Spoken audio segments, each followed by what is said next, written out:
The Animal Pad is 100% volunteer run and donation based, meaning nobody is paid in the organization. To me, that is one of the most important parts of our organization, because everybody knows that whatever work, whatever they contribute to the Animal Pad is truly making a difference, because it's not going to somebody's salary, it's not going to some crazy overhead, it's going directly to the care of the dogs.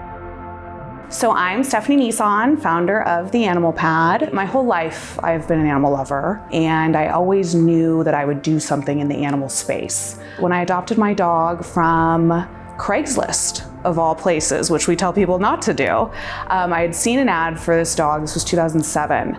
Saw an ad for a dog and it said, this dog is going to be killed at this LA shelter tomorrow, if not rescued. And I said, what? What do you mean killed tomorrow? And I just tailspin of research of what was going on, and turns out some of the highest kill shelters in the nation are within a 2-hour radius of San Diego. When I saw really what was going on in the shelter system, I knew that we had to do something. I sent out an email to my friends and family and said, okay, I'm starting a dog rescue. And not sure what it's going to be called, not sure what it's going to look like, but I'm starting the corporation. Who wants to be on my board? Who wants to help me? So we started heavily in the shelter system primarily, and about 5 years ago, we turned our attention to the streets of Mexico. Being in San Diego, being on the busiest border crossing in the world of Tijuana, was a perfect opportunity to help where we were really needed.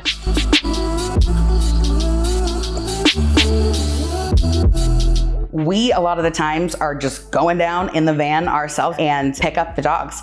While they're there in Mexico still, we work with vets locally to make sure that they're getting the best care they can, that, we're preparing them for success. And when they're ready, our TJ rescuer is like, hey, these guys are checked out and we're ready to pick them up. Every Saturday from 10 to 12, we get them in, we give them baths, we make them feel wonderful. And then they're there for 10 days.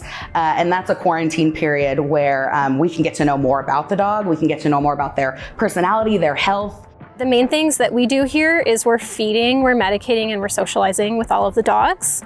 It's the first place that they go to right after wherever they came from. So it's a big step up for them. For a lot of the dogs, it's the first time that they're actually getting fed consistently, and they're being loved on by people and treated with dignity and respect.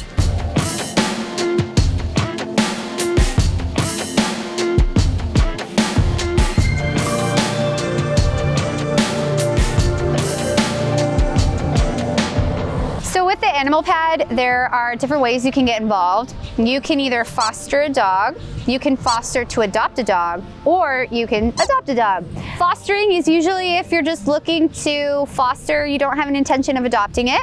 And then foster to adopt is because you want to adopt a dog, but you kind of want to foster it for a couple weeks and make sure that the dog is a right fit for your family and you're a right fit for the dog. So through fostering, we cover everything you might need in terms of supplies. We cover all medical that the dog would need. The only thing we ask that you provide is a loving home.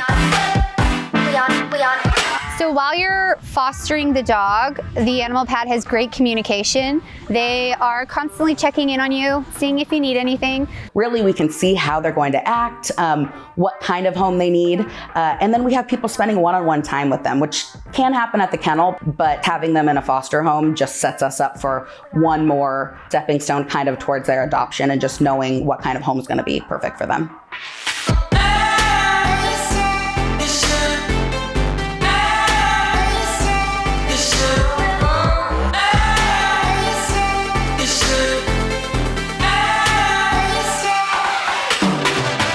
So what I like about the Animal Pad is the process on which they find adopters for the dog. They are really looking into the dog's needs. So when you do apply to adopt with the Animal Pad, they ask you, what kind of dog are you looking for? What's your lifestyle like? Things like that to make sure that the dog you do end up adopting is the perfect fit for you and you're the perfect fit for that dog. The process of adopting through the Animal Pad was really smooth. They do a great job of getting him all vetted, getting them ready to go. If filled out an application. They were very quick to get back to me, and the whole process was super simple. I think I sent in an application on a Wednesday, and on a Friday they told me I could meet with the dog who I basically ended up adopting. Once you officially adopt, it doesn't end there. They're very great at communicating, seeing how the dog is fitting in with your life. If there's any issues, like they have questions about dewormer, or they have questions about what flea and tick medicine they should get, we're always responding.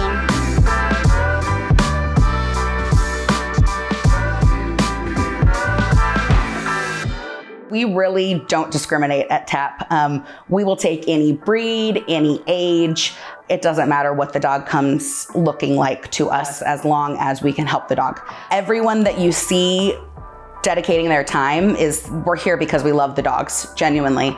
Obviously, we don't have private funding, we don't have public funding, we just get donations from everybody. No amount is too small, and I don't think people realize that. You know, it's so sad to me when I see people, they'll send us on Venmo $5 or $10, and they go, I wish it could be more. But that's huge. Whatever you're comfortable, whatever somebody wants to give, and again, it doesn't have to be money, it doesn't even have to be supplies, just give us your time, give us your voice, give us something to help them. So that's worth more than anything to me, really.